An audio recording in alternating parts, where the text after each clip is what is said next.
রাতারাতি যে হারে স্বর্ণের দাম বাড়ছে তাতে খুব শীঘ্রই একরত্তি সোনাও ধরাছোঁয়ার বাইরে হবে মধ্যবিত্তদের। মাত্র 4টি সেশনের ব্যবধানে বিশ্ববাজারে স্বর্ণের দাম বেড়েছে $500-এরও বেশি। তার সাথে তাল মিলিয়েই রূপার দামও রেকর্ড পরিমাণে বাড়ছে।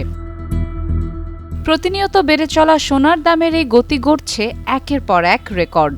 29 জানুয়ারি বৃহস্পতিবার আন্তর্জাতিক বাজারে সোনার দাম প্রথমবারের মতো প্রতি আউন্সে $5,550 ছাড়িয়েছে এবং দেশীয় বাজারে স্বর্ণের দাম সব রেকর্ড ভেঙে দাঁড়িয়েছে প্রায় 2,70,000 টাকা।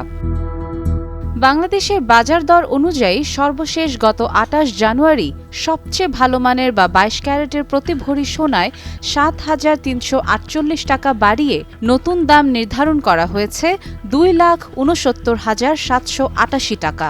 21 ক্যারেটের এক ভরি সোনায় 6,999 টাকা বাড়িয়ে 2,57,483 টাকা।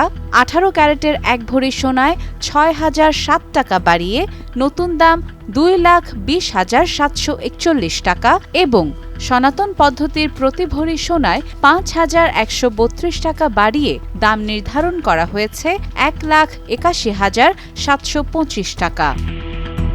দফায় দফায় এমন রেকর্ড গড়ার পরেও সোনার দাম এখানেই সীমাবদ্ধ থাকবে না বলে জানান সংশ্লিষ্টরা। এই বিষয়ে বাংলাদেশ জুয়েলার্স অ্যাসোসিয়েশন কর্মকর্তা জানায়, বাংলাদেশে সোনার দাম নির্ধারণের পর বিশ্ববাজারে প্রতি আউন্সে $300 উপরে বেড়েছে।